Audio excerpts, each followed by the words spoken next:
So welcome, everyone. We're so glad that you're here. My name is Cynthia Cutting, Director of the Museum of the White Mountains, and welcome to the 2021 Summer Speaker Series for our exhibition, Wayfinding, Maps of the White Mountains. We're so glad you're here for this inaugural series talk. I want to thank, first of all, our members and our Museum of the White Mountains Advisory Council for continuing to support the museum throughout this incredibly challenging year and a half. We're really glad to be here and be open to the public this summer and beginning to return to some normalcy. And so glad to be doing this with such an amazing exhibition at the museum. So thank you, our members, any of you who are members.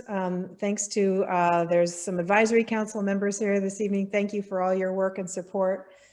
And if you happen to not be a member of the museum yet, I'd like to invite you to join this group of people that care about all things of the White Mountains, all different aspects, and add your voice to the museum's ongoing path forward. So thank you for being here this evening.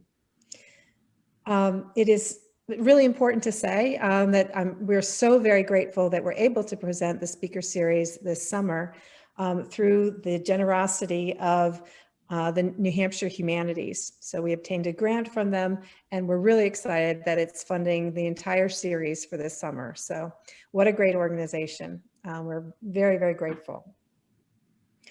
So to get right to it, many of you, of course, will know Rick Chormann, who is here. I know many of you do. I'm so pleased that he agreed to present this talk. Of course, we had planned to do it last summer, and thank goodness he was ready to go ahead with this summer. As Rick just said, he has recently retired as the New Hampshire State Geologist, and congratulations. Thank you. That's a big moment, it's a big moment. I remember the first time Rick introduced me to the word LIDAR. And I think my eyes kind of popped out of my head as he started to describe what it meant. Because for me, looking at those images, it was an amazing intersection of science and art. I see these as incredibly aesthetic objects. So I'm really excited that he's here to talk to us about LIDAR this evening, and I'm looking forward to hearing more. So welcome, Rick. So excited you're here. Thank you.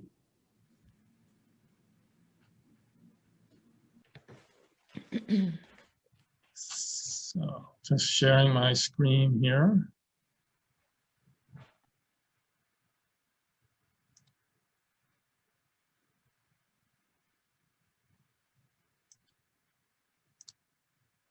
All right, so thanks to all of you for joining us this evening.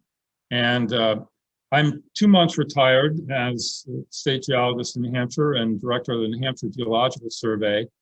And for those of you who may not know much about the survey, it has a statutory responsibility to collect data on the mineral, water, and land resources of the state and share those findings with the public. And as a unit, it's in the Commissioner's Office of the Department of Environmental Services.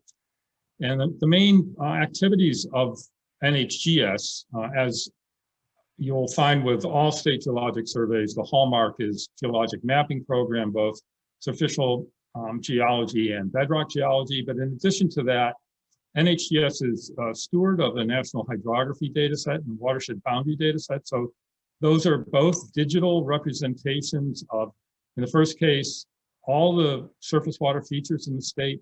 And then in the second case, they're drainage boundaries. Another program is assessment of flood and geologic hazards. There's a NHGS monitors ambient groundwater levels, which these days has been pretty important because of the ongoing drought situation, and maintaining the New Hampshire well inventory. So all of these things share in common a dependency on having access to high quality land surface elevation data. So up until the last 10 years or so, the source of that data was the USGS standard topographic quadrangle maps. Most recent series at 1 to 24,000 scale, 1 inch equals 2,000 feet. And from those contours on those maps, in the GIS world, in digital cartography, using geographic information system, you need to convert those contour features into discrete elevation values by interpolating the space between contours. So you create essentially a grid of values that are interpolated between the contour lines. And originally for New Hampshire, there was a grid with 30-meter cell size. So each cell was 30 meters on a side.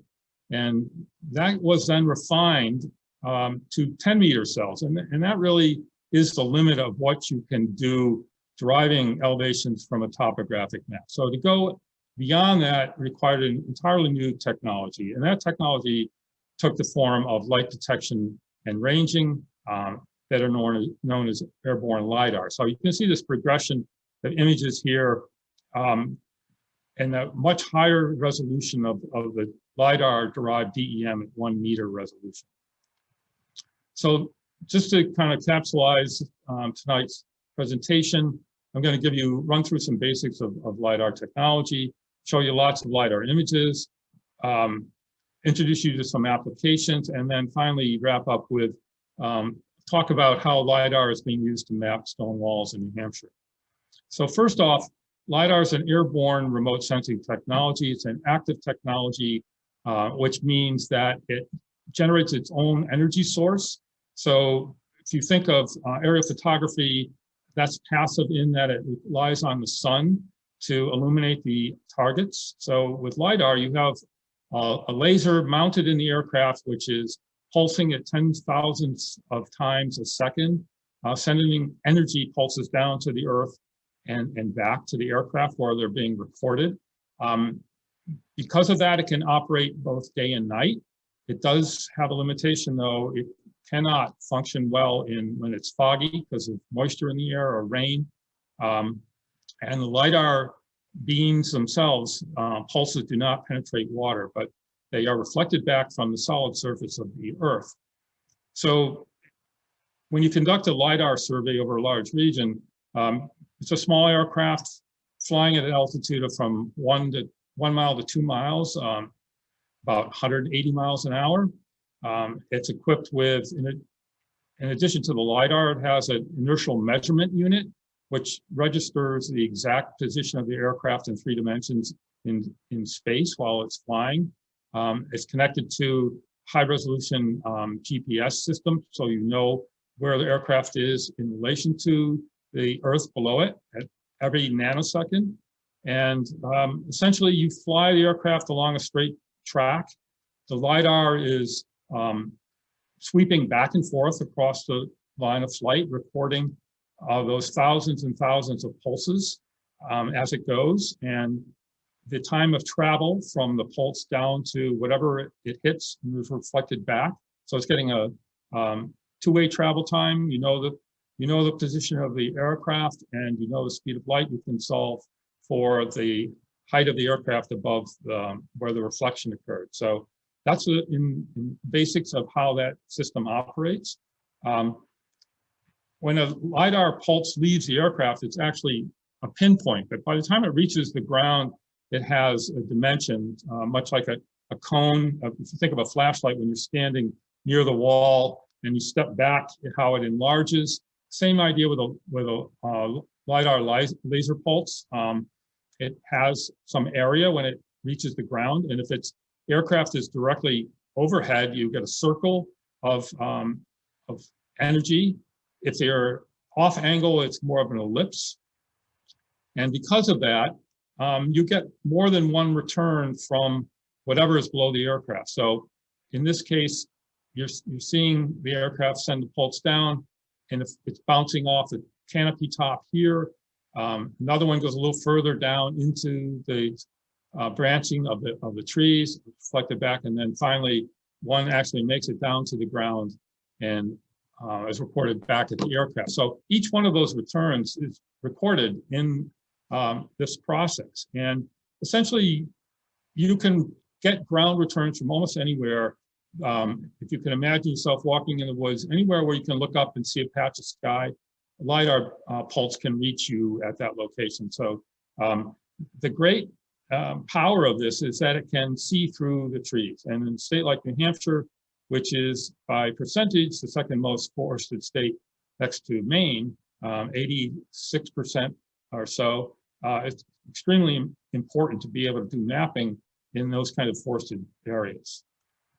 So this animation, which isn't going to animate, unfortunately, but it is a point cloud showing all of the returns in a given area. If I could rotate this, you'd be able to see sort of the zigzag pattern of returns from the ground, as well as all of those that occur above that, whatever is on the ground surface.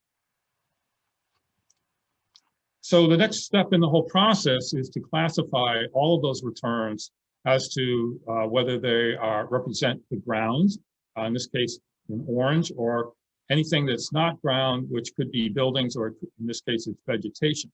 And you want to be able to separate those two for analysis purposes.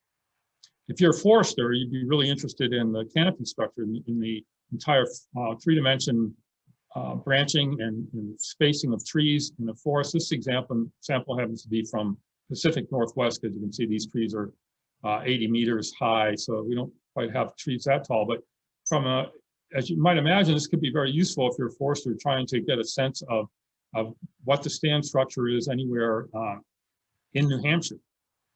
As a geologist, I'm interested in what's called the bare earth. So you take away all of everything that's not a ground return, and you convert that into a raster or a grid format. So you have this whole collection of points, and the density of those points is a function of a lot of things having to do with the altitude of the aircraft, the speed of the aircraft, how fast the laser's pulsing. And so the more points you have, the smaller the grid size that you can support, and the higher resolution of the resulting digital elevation model that comes out of it, which shows degree of detail.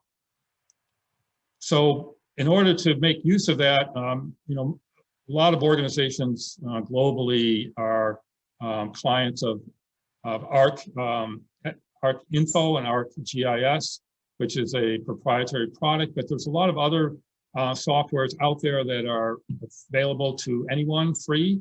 It just takes some discipline and an effort to learn how to manipulate them, but QGIS is probably the most widely known, but all of these others serve some interesting functions, and if this will be part of the recording, so you can check this out later.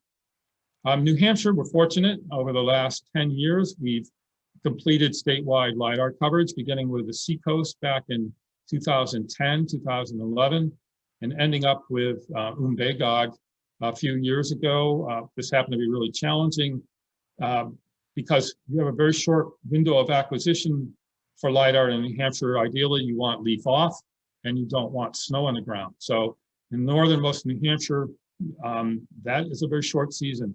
In addition, you have the limitations of good flying weather, so very windy conditions is far from optimum. So getting that done was a bit of a challenge, but we now have statewide coverage. And from that, with funding from the DES Wetlands Bureau, UNH Granite, which is the state's clearinghouse for GIS, created 2-foot contours for the entire state. So if you're more accustomed to looking at contours and working with contour data, that is available. So you're not limited to just the grid data in the digital elevation model format. This acquisition area here is the seacoast. So the area that I mentioned was the earliest acquired in New Hampshire, had the poorest resolution, did not support what is considered to be the current USGS standard of 2 ground returns per square meter on average. The DEM that this seacoast area here supported was a 2-meter DEM. The rest of the state supported essentially a 1-meter DEM.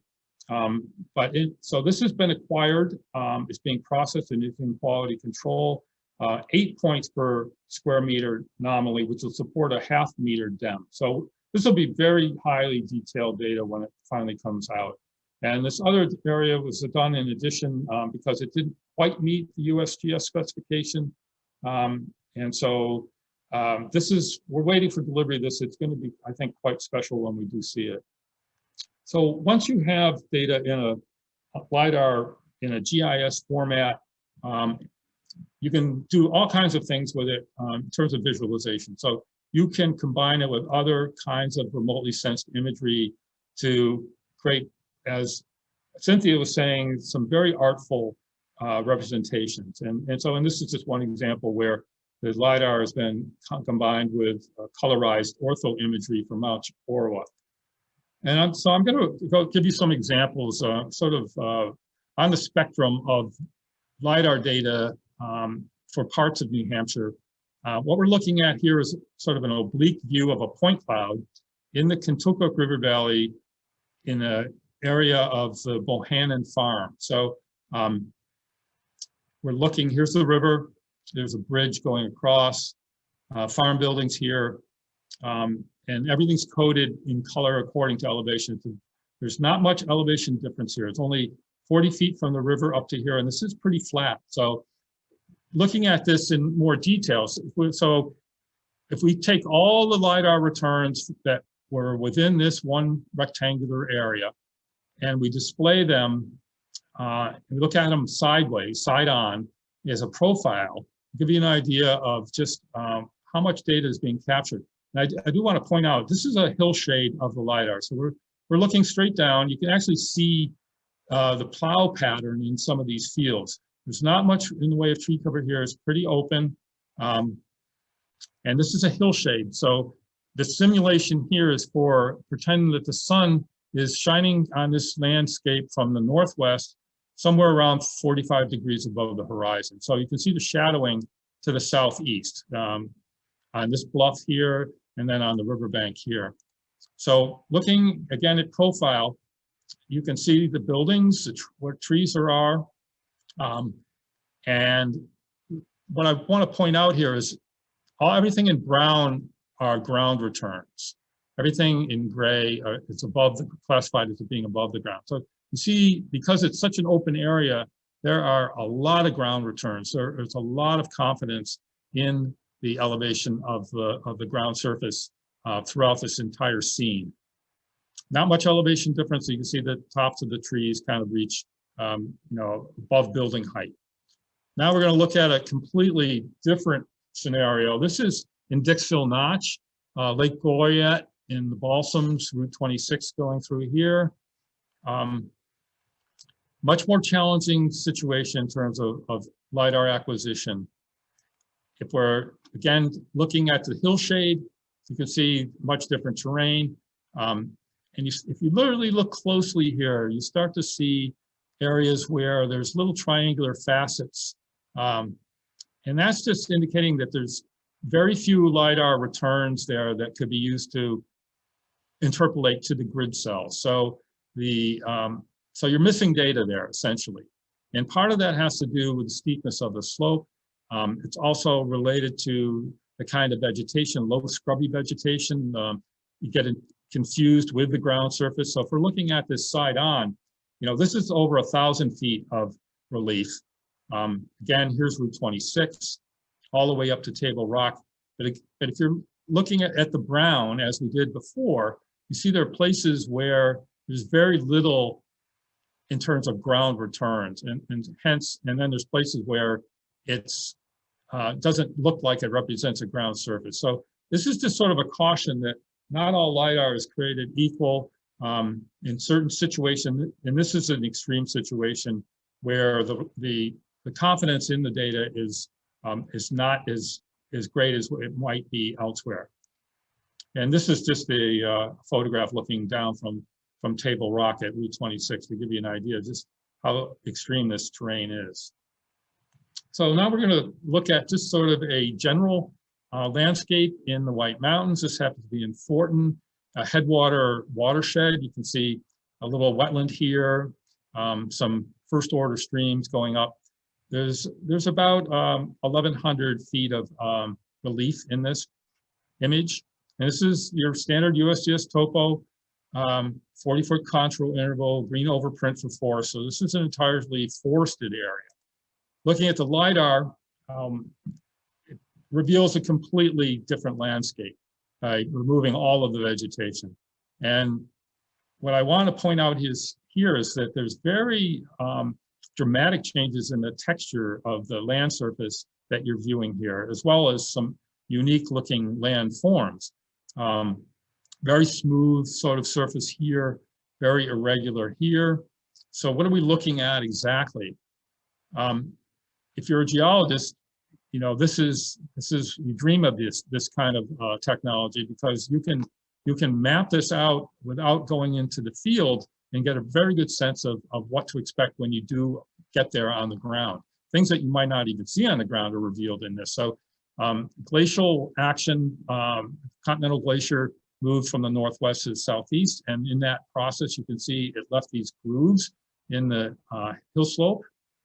There are meltwater channels from glacial meltwater streams that carve through deposits here. This esker ridge, that's a subglacial tunnel deposit, essentially meltwater running in a tunnel beneath the glacier, depositing large amounts of sand and gravel. And over here, presumably a slope failure of some sort of slump. And this might be an old river cutoff meander. And you know, this texture here, where it's very irregular, indicates it's extremely shallow to bedrock. So there's a lot of information to be gleaned from this one image. And then going back, looking at an ortho photograph, this is what you see. So there's not a lot that you can interpret from this. You can recognize there's a wetland, but beyond that, most things are obscured by the tree cover. So we're going to look at sort of a short catalog of some other landforms around the state in LIDAR. In this case, we're a little north of Concord along the Merrimack River. And what I want to point out are these sort of linear features that kind of parallel the river. And if you were to color up this LIDAR elevation data show different ranges, you would see that these features are essentially in pairs, so at different elevations. So this was a series of river terraces. So at one point, initially post-glacial times, much of the valley was filled rim to rim with glacial outwash sands and gravels. And then the river, as it was flowing through, cut into that, creating its own floodplain, and left paired terraces on either side. And over time, it eroded further and further down into the valley fill materials, leaving other terrace deposits high and dry. And so you have this whole series of paired terraces revealed here in the LIDAR. These features here are meltwater channels. So the interpretation would be that the ice, as it was melting back, occupied a position essentially marginal to these. So meltwater was running off the ice along the ice margin and scouring here, and then the ice melted back a bit further. Same thing. And so you have this whole series of that record the wasting and retreating of the ice margin. These are constructional landforms. These are drumlins. They were formed by all the material that's scraped up by the continental glacier as it's advancing, and they're molded beneath the ice from those saturated materials into these streamlined forms. And so this is a pretty good example for New Hampshire, and it turns out that this kind of material is a very compact material and has certain purposes and uses that are of agricultural significance. So I'll talk a little bit about later, but also draw your attention to this linear feature running sort of perpendicular to that. That is a bedrock fault, and it is actually a silicified fault, which means that at some late stage, quartz, silica-rich fluids intruded in there and crystallized. That quartz, being much more resistant than the remaining landscape, left when everything else was eroded away, some outliers, some high points on the landscape. This is an interesting set of landforms.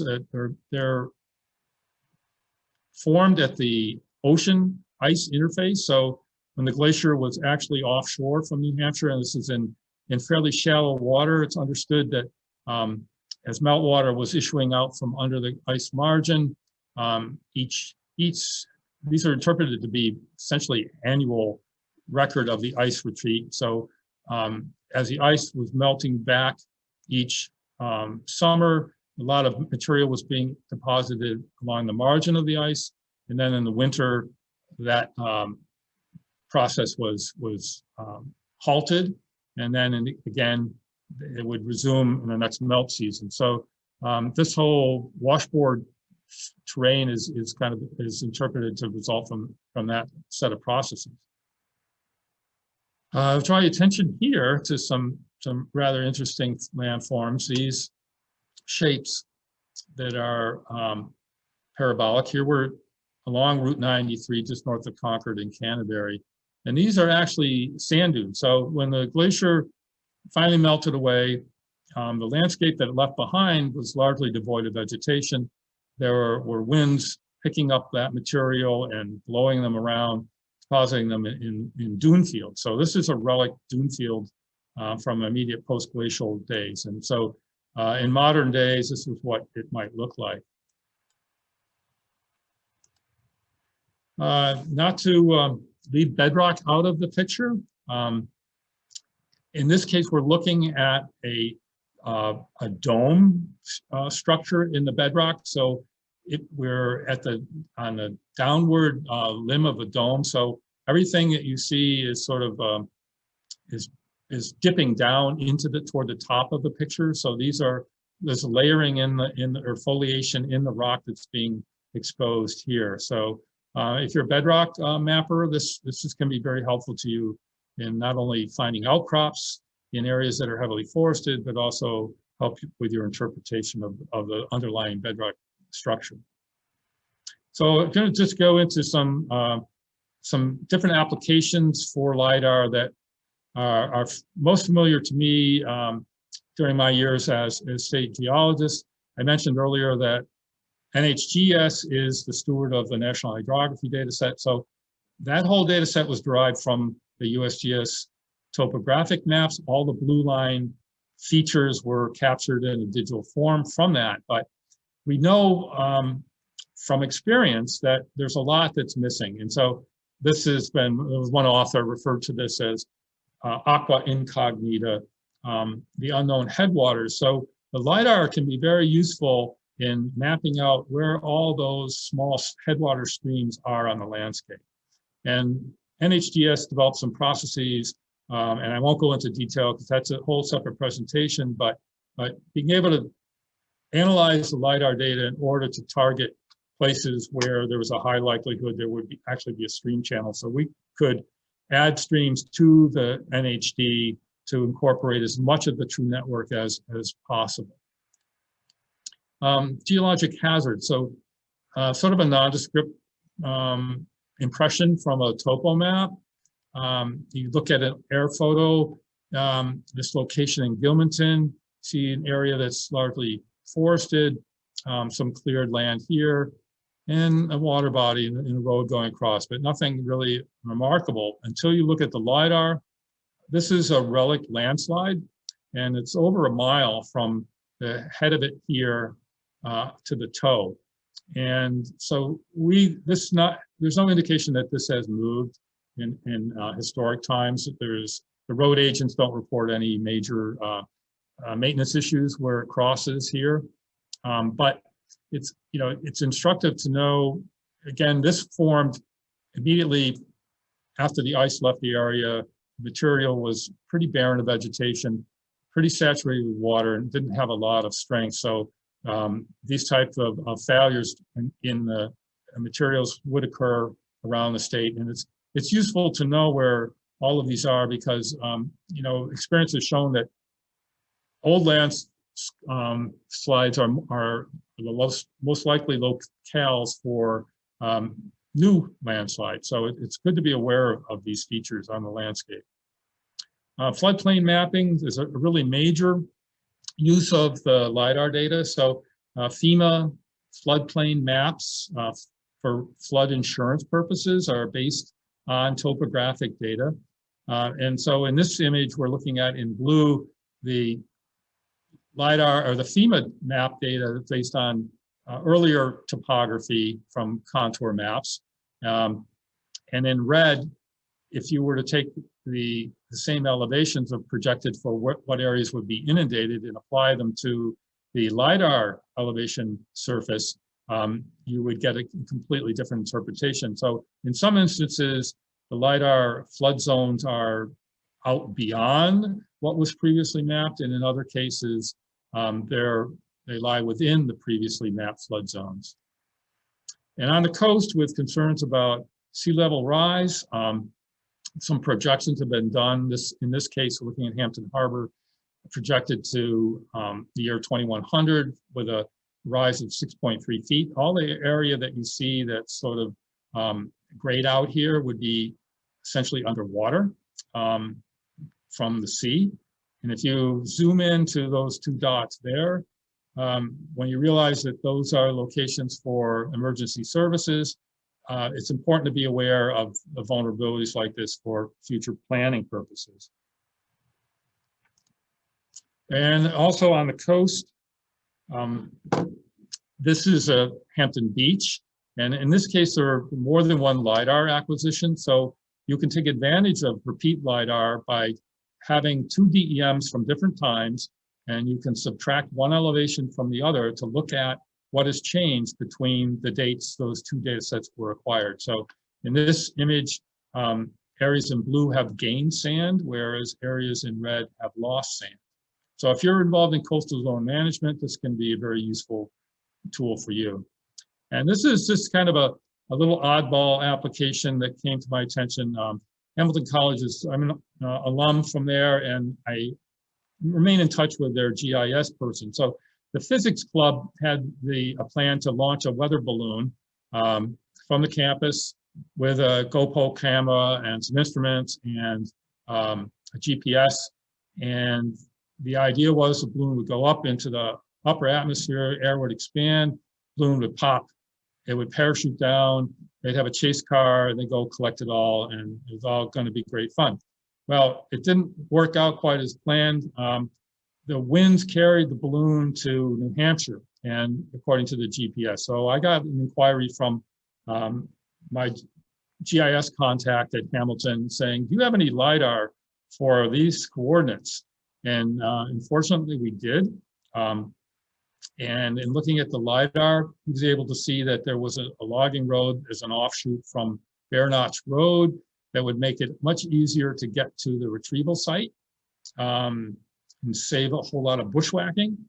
In addition to that, looking at the profile view, determined that, in fact, the package was 60 feet up in a tree. So they had their work cut out for them. They finally, after a second attempt, did retrieve the package. So it was successful, but it just points out you never know what LIDAR is going to be useful for. Going to sort of highlight some man-made features on the landforms that we can detect in LIDAR. So we're all well aware of the logging history in the White Mountains in the 1870s once the railroads reached there, and sort of rapacious logging, clear cutting. In looking at the LIDAR today, it's very evident that the old logging roads are still there. And even though this area has completely revegetated new forest. There's another interesting anthropogenic activity that had modified the land surface in ways that most people aren't aware of.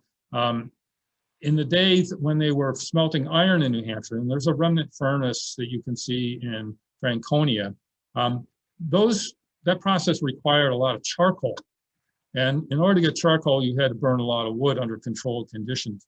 And so what you're looking at here, this sort of pot-marked surface, are places where the hillside was sort of leveled out into a platform where wood could be piled up teepee fashion, covered with earth, and burned very slowly to make charcoal. And this activity provided some added income for farmers in sort of the off season. It consumed a tremendous amount of fuel, i.e. the forest, so contributed to deforestation. And, you know, the whole activity pretty much ceased once the iron mines closed, but there is evidence of this wherever you found any kind of iron smelting activities. You should be able to find these relic charcoal hearths in the woods. So we're going to focus a little bit on something else, another landform that's of man-made origin. This is sort of a nondescript hill slope, south-facing slope in the White Mountains near Warren. It's forested. You can see from the topo map, there's some clearings here. 40-foot contours, about 1,000 feet of relief here, I think. But if you look at the LIDAR, trees go away. You see these headwater streams for one thing. But then you also begin to notice these linear features that intersect at strange angles and some other artifacts. And those are remnants from old farmsteads and the stone walls and cleared fields and the farmhouse or barn, and this, you know, that are very evident in the LIDAR that you would never see in any ortho photograph, or you could only find them by sort of wandering about in the woods. So here's the ortho image. So again, to prove the point, there's no way you're going to see stone walls in that image. So this realization, I was a convener of a session on LIDAR in 2015 at a geologic conference, and a PhD student from the University of Connecticut, Elizabeth Johnson, gave a presentation, and it really brought to my attention just how clearly you can detect stone walls in LIDAR. And I was fortunate to make acquaintance with a gentleman named Jim Romer from Unity, who essentially made me aware of just how much of a community of interest there was in stone walls in New Hampshire. So that was sort of the germ for the idea of creating a crowdsourced project to use LIDAR to map stone walls. And so the New Hampshire Stonewall Mapping Project was sort of born from that. In 2016, there was created a working group that we met for 2 years and was able to get funding from the New Hampshire Charitable Foundation to develop a web-based mapping application. And we launched that in January of 2019, and it's still very active today. And I'm going to talk about a little bit about that story. Here is the sort of the landing page for the project. The mapper link is here. There's all kinds of instructions of how to use it, how to interpret stone walls from looking at LIDAR, help video, and this story map that I created to kind of present the whole landscape evolution of the evolution of the New Hampshire landscape from glacial times to present, and with a large part of it being devoted to land clearing and stone wall building. So the whole basis for the land use over since in post-colonial times is predicated on the landscape itself, the amount of relief, the soils, and the geologic materials that were parents for those soils, which determine the kinds of agricultural activities could take place. And so fundamentally, this is a geologic story. It is a story that derives from the glacial history of the state of New Hampshire. And that was one part of it that I really wanted to communicate to the public. But I also wanted to put the cultural connections together with the geologic. So, the story begins with the primeval forest, the early settlers, carving out their farmsteads by clearing the land and clearing the rocks for agriculture, and sort of primitive tools to use. You know, I love this image of Arthur Chesley. He's not an extremely well-to-do farmer, but you can be impressed by this wall behind him, and also notice the extent of the clearing on the hill slopes in the distance. Now, the more well-to-do farmers of the era, you know, beginning around the early 1800s and up through the mid 1800s, more prosperous people, you know, were able to build much more elegant and architecturally pleasing stone walls as a sort of a show off their prosperity, if you will. And all in all, there was a tremendous amount of effort devoted to stone wall building in New Hampshire. And, you know, for instance, in 1857, just one farmer in Horace Dean in Claremont, you know, in 6 years' time since he took possession of his farm, he constructed 1.25 miles of stone walls. So that represents a pretty remarkable amount of work, given that he had all the other farm duties to attend to as well. And so by the mid 1840s, you know, New Hampshire had evolved from, in the early part of the century, from subsistence farming to a market-based farming economy. And large swaths, I mean, huge areas were cleared. In some towns, as much as 70–80% of the land was cleared of forest to support agriculture. And the main driver for that was one thing, in one word, sheep. And so the sheep boom in New Hampshire is largely responsible for the expansion and rapid expansion of land clearing and stone wall building. It was profitable to raise sheep and on our stony soils and use the rocks to sort of pen them in. And I'm just going to check the time here to see how much of that story I don't want to get into too much depth, but I will say that the story kind of begins with the introduction of the Spanish merino sheep.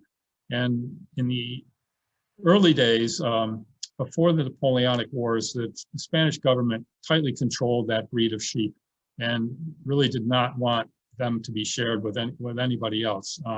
Because of the high quality of the fleece. In 1793, there was a gentleman who was living in Cadiz, Spain at the time. His name was William, I can't think of his name, but anyway, he imported 2 ewes and a ram, and he said with much difficulty and risk, and imported them to Boston where he lived. And then he had to return he had to go to France, and so he presented these sheep to a friend, Andrew Craigie, and with the expectation that he was, you know, going to probably breed them. But later on, he found out that Mr. Craigie really didn't appreciate the value of what he had, and he ate the sheep. So the story, you know, really continues in 1810 when William Jarvis, who was another Bostonian, was serving as the U.S. Consul in Lisbon, at the time appointed by Thomas Jefferson. And this was during the Napoleonic Army's invasion of the Iberian Peninsula, and it created a lot of chaos. The Spanish government had appropriated estates of wealthy people who were siding with the French and had possession of these merino flocks, or flocks of merino sheep, and made them available for sale. So William Jarvis had the presence of mind to understand that this could radically change the course of U.S. agriculture, and he imported a flock of over almost 4,000 sheep, which were delivered to ports on the East Coast in Boston, New York, Philadelphia, Portsmouth, and he retained a sizable flock for his own breeding purposes in Vermont. So anyway, that time period, and I could get into more detail if I had more, if we weren't getting close to the hour here, but it led to a boom in raising sheep. The Spanish sheep were so productive. It had such fine fleeces.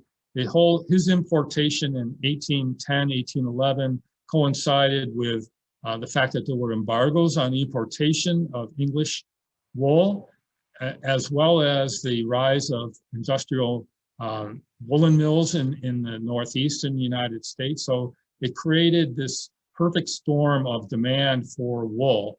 And every farmer in New England essentially got into the act of raising sheep to sell the fleeces. And that went on pretty much with its ups and downs. There were different tariff laws passed, which impacted the market and the price of wool. But right up until essentially the mid-1840s, when the last tariff was done away with, it was a profitable venture. And that's when all the land clearing happened, because the farmers realized they could make good money by raising sheep on marginal lands. And that's the sort of the heyday of the stone wall building coincided with all of that. And then, because of competition both domestically and from abroad, from wool producers, so in the Western United States, early on it was the canal systems bringing wool from the Ohio Valley, but then later on it was wool producers out in Texas and other places, as well as internationally. South Africa and Australia were early exporters of wool to the United States, followed by South America and South Africa. So the price of wool essentially tanked in the mid 1840s, and a lot of these farmers gave it up, mostly in favor of switching to dairying.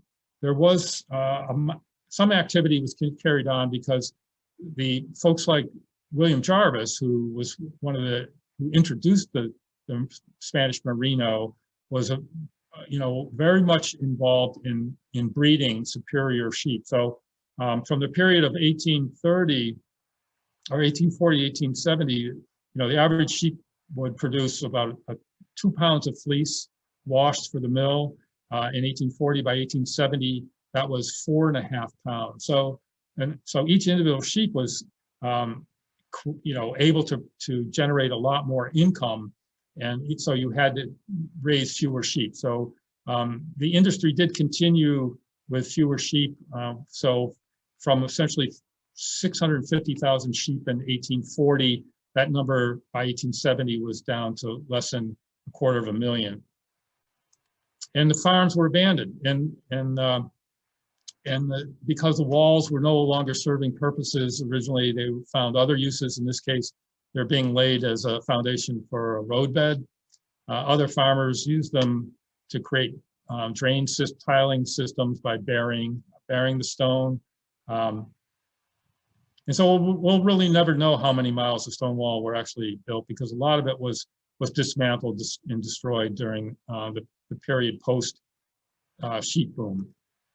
And just as a quick illustration, this is a map of Lyme, New Hampshire, generated by the second state geologist, Goldthwaite.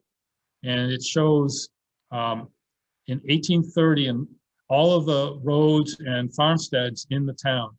And so you can see that they're pretty well dispersed all throughout the town in the hinterlands and elsewhere.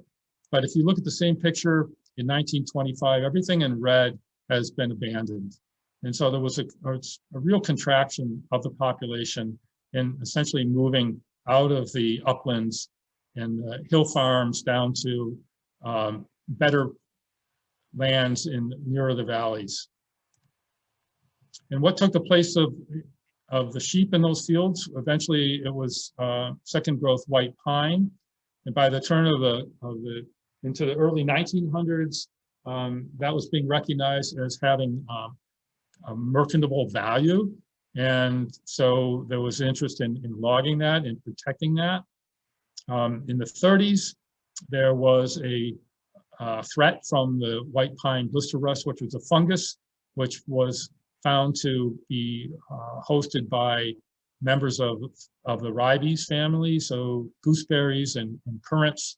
It was discovered that if you could destroy the host by burning those shrubs, you could interrupt the life cycle of the fungus and protect the pine. So during the Depression years, with all this unemployed workforce, there were a lot of folks sent out to do just that. And in the process, they discovered that a lot of these ribes species grow along stone walls. So they generated maps so they could go back later and treat the same areas. And in those maps, they faithfully recorded a lot of stone walls. So up until this point, I mean, this probably historically represents the best stone wall mapping pre-LIDAR. And then what happened in the 30s was the hurricane, which destroyed a lot of the white pines that the CCC was trying to protect. And so again, opened up a lot of lands. And so the story, you know, and today the stone walls are still there. They're in the woods, you know, enduring all of that nature has to throw against them, the force of gravity. And so they are an important legacy and a very sort of romantic part of our landscape that was, in essence, the driving force behind the Stonewall Mapping Project. And so just going back to this image, the mapper itself, I encourage you to check this out if you haven't already. Here's the landing page. It's pretty straightforward to use this, and I will say that at this point, there's been roughly 16,000 miles of stone walls mapped in New Hampshire. The next phase of this is to actually ground truth as much of those as we can to create an authoritative data set from the remotely sensed data. And to that end, we are, one thing that is happening is we're going to be hosting through UNH Cooperative Extension some training on how to use the mapper. And we're also in the process of developing a mobile application, which will hopefully be usable on a cell phone that will enable you to take pictures, reference geotag photos of walls that then can be collected and help a committed group of curators to verify the presence absence of walls that have been mapped remotely using the Stonewall Mapper. So that's in the near future. I encourage everybody, even if you are not interested in mapping stone walls, feel free to go to the mapper, and it's very easy to navigate around using the tools and the instructions to just look at LIDAR anywhere in the state. You can pan and zoom to your heart's content and discover on your own those kinds of hidden features that I was pointing to. And I encourage everyone to do that. And I think, you know, the last thing I will say that there is a Stonewall Mapping Facebook group, so feel free to engage with that. And I think I'm pretty much out of time at this point, so I'm going to stop sharing my screen.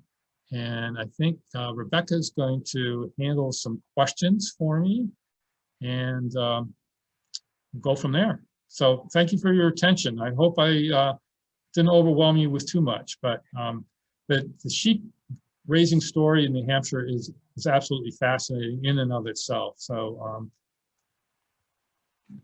so great, Rick. Thank you so much for sharing that story. So yes, if you have questions for Rick, you can put them in the chat and Rebecca will read them and Rick will respond to them. So go ahead and do that. We'll go a little bit over our time just to have the opportunity to ask some. I'm sure you have questions. It was great, Rick, to hear the kind of how the Stonewall Mapping Project has progressed. That's awesome. Thank you for sharing it. Great. Thank you, Rick. All right, so it looks like we have a couple questions. First question from Charlene: are other New England states mapping stone walls? We have an original stone wall on our Massachusetts property. There's interest. Connecticut has the folks at UConn, and Robert Thornton and Will We Met are two folks who are academics and were advisors of Katherine Johnson in her early mapping in Connecticut. They've kind of continued that. They do have an online mapper. I don't know if it's a public facing resource or not.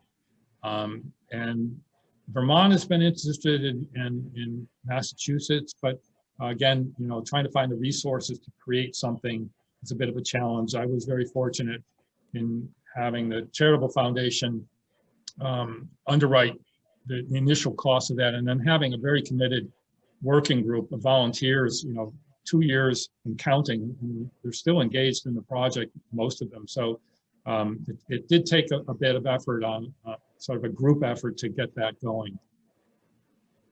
That's great. Okay, next question. This is actually from the curator of the Wayfinding exhibition, Adam Apt. Thank you, Adam, for being here. His question is LIDAR going to be used to generate a new generation of topo maps on paper or digital form? I'm a hiker and I'd be interested in carrying a second companion map in addition to my hiking map that identifies landforms, both natural and man-made, so that I can recognize features on or along which I'm hiking. So U.S. Geological Survey has a program to produce the new generation of topo maps. So U.S. Topo, the contours on those maps are LIDAR-derived, I believe, where it's available. So they are utilizing the LIDAR for that purpose. USGS has been one of the key funders of LIDAR acquisition through its 3D elevation program, of which New Hampshire was a significant beneficiary. So yes, those US Topo is already providing those contours. Great, thank you, Rick. Got a lot of questions here. This one's interesting from Drew. What's the most interesting discovery of your research that you've come across? Oh, well, in terms of, I really haven't necessarily, I mean, for me, the realization about the charcoal hearse has a fascinating story of itself. It's something that I had completely unaware of that activity. But beyond that, I mean, what's been really interesting to me is that with the various software tools that are out there in these GIS programs, some of which I highlighted, they offer all kinds of ways to visualize the landscape, and it does traverse the terrain from sort of pure science into art. And when you start deriving various visualizations from a DEM, whether it's there are very sort of esoteric kinds of analyses you can apply. So we were looking at hillshades, because that's easy to relate to for most people. To a shaded landscape, you're used to seeing shaded relief. But when you start creating things that are based on topographic openness and other very sort of strange metrics, the landscape takes on a much different appearance, and it's very useful from analyzing, detecting, identifying certain features, but it starts to lose its, your sort of visual connection with reality becomes really artificial looking. But, in the same token, it can be quite artistic as well. I totally agree. They're really beautiful and so fascinating to look at. Kind of following up on your comment about the charcoal mounds, we have a question. Let me see if I can find it, from Lisa. What aspect of the charcoal mounds are preserved? Is it the ash deposits? No, it's actually, so what was done in order to create space, suitable workspace to build a mound, was to sort of level out a platform on it in the forest, and usually on a hill slope. So there are kind of circular areas that are cut into the slope.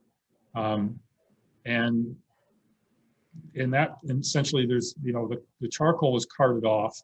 There's really not much other physical remains there. There might have been some earth, a rim of earth raised around the outside of the platform to kind of hold the logs in place, because they're stacked teepee style. And but beyond that, they just stand out as this sort of anomalous circular relatively flat area on sloping terrain. And in pretty much wooded areas today. That's great. I'd never heard of that before. I've never seen anything like that. That was really fascinating. I mean, you can, if you excavate there, I'm sure you can find, ash and charcoal, in the horizons. And some of these sites were used more than once. Of course, they required, 20, 30 years to grow enough trees to cut and burn again. So a lot of it was just one and done, but there are others that were reoccupied. Great. Well, Bob just posted a link to find out more about the charcoal process in the chat. So if anybody's interested, they can go check that out. Let's see. Question from Crystal. Did you mention when you can do the next LIDAR overflights of New Hampshire? Is there state or USGS funding to continue airborne LIDAR campaigns?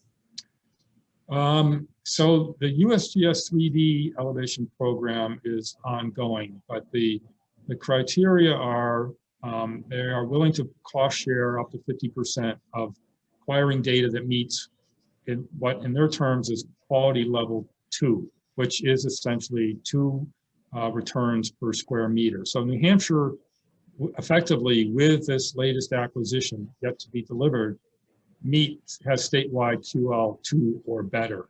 So the state legislature actually appropriated capital budget funds to acquire quality level 1 data, which is 8 points per square meter for areas of the state in the seacoast.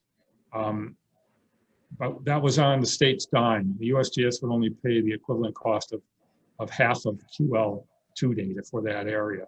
And so the cycle under 3DEP is 8 years. So in their mind, the LIDAR data is good for 8 years, and then you're eligible to apply for funding to reacquire.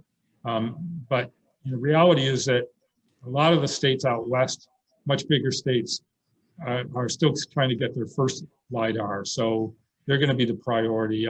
My impression for some time yet to come.